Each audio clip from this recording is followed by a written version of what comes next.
Hello everyone, hi, my name is Isha and today I am starting a new topic of economics for CFA level 1.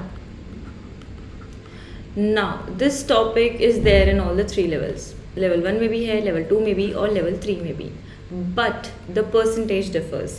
For level 1, the percentage is around 8 to 12%. मतलब 8 से 12% के जो आपके questions आएंगे question paper में CFA level 1 में वो economics के होंगे. 8 to 12% इसकी वेटेज है.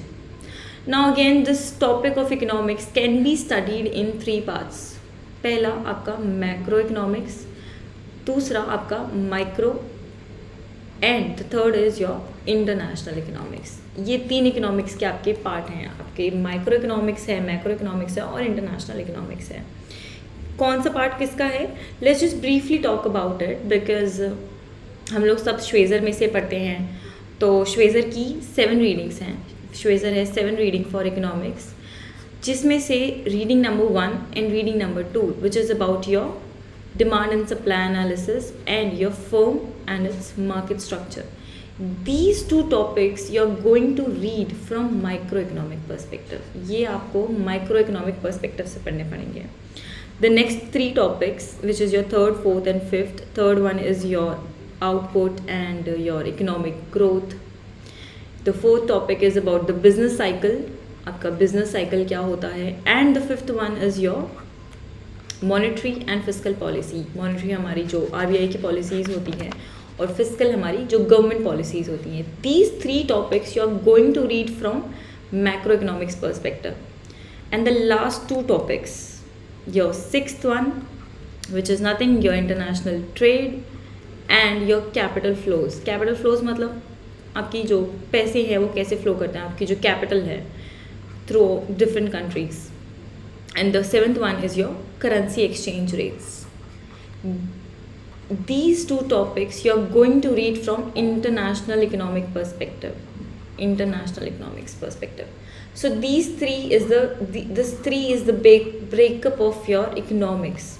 पहला आपका माइक्रो इकोनॉमिक्स है, दूसरा मैक्रो है और तीसरा इंटरनेशनल है. टॉपिक्स ये हैं. First 2 topics you are going to read from microeconomics level, the next 3 topics from macroeconomics level and the last 2 from international perspective. Now let's just briefly talk about what is microeconomics. Microeconomics क्या है? We know that level 2 and level 3 readings are from microeconomics perspective. अब I won't be giving you the definition. Let's just try to understand it with example. Example में जियो लेते हैं. We all know जियो के आने से पहले internet के prices कितने थे? ऑलमोस्ट 200-300 रुपये का 1 GB मिलता था. कॉल्स भी महंगी थी. जियो आया, फ्री सिम लॉन्च कर दिया. फ्री सिम के साथ फ्री इंटरनेट, फ्री कॉल, सब कुछ फ्री कर दिया उसने. अब लोगों ने क्या किया? अपने जो सिम थे पुराने वो सब छोड़ के कहाँ आ गए? जियो पे.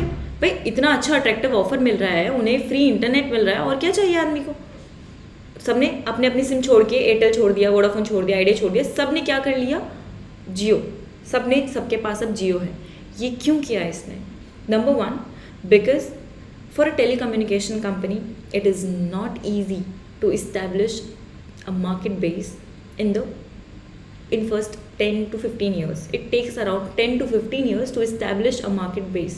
एक अच्छा मार्केट कैप्चर करने के लिए एक टेलीकम्युनिकेशन कंपनी को अराउंड 10 से 15 साल लग जाते हैं. इसने 1 साल में कर दिया. Right. This was his first game. He got a immense market share in just 1 year. Second, he know obviously इसको ही पता था कि फ्री सिम दे रहा है, फ्री इंटरनेट दे रहा है, फ्री कॉल्स प्रोवाइड कर रहा है, तो लॉसेस तो होने ही वाले हैं.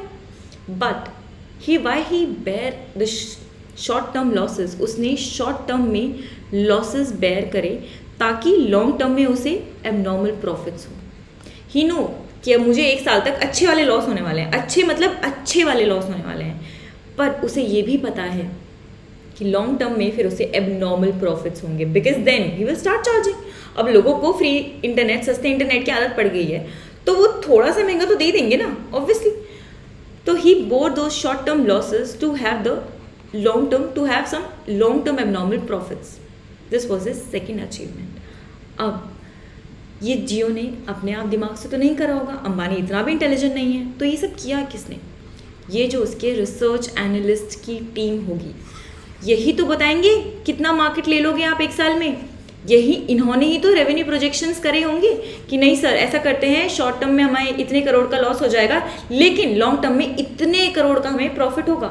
इन्होंने ही तो रेवेन्यू प्रोजेक्शंस बनाए होंगे। कोई भी सेटअप बिजनेस करने से पहले you have to have some revenue projections, you have to have the analysis of how market is going to be, right? This is my first example. Let's take another example, which is the merger of Vodafone and Idea.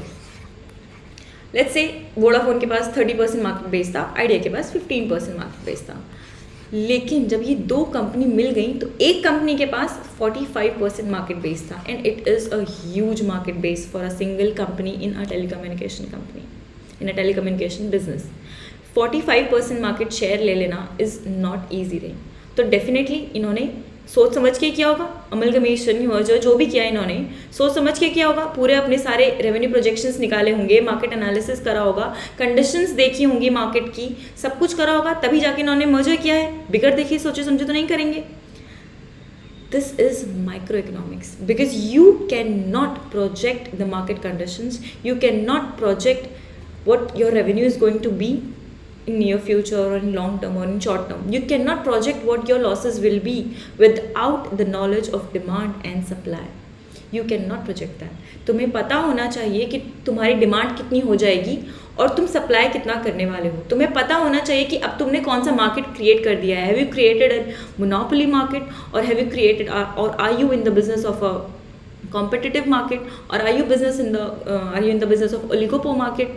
कौन से market में हो आप? You have to understand कि market कितना है। Market जो भी मार्केट, हर मार्केट के अलग कंडीशंस होते हैं, हर मार्केट की अलग डेफिनेशंस होती हैं, हर मार्केट एक अलग तरीके से मूव करता है, राइट?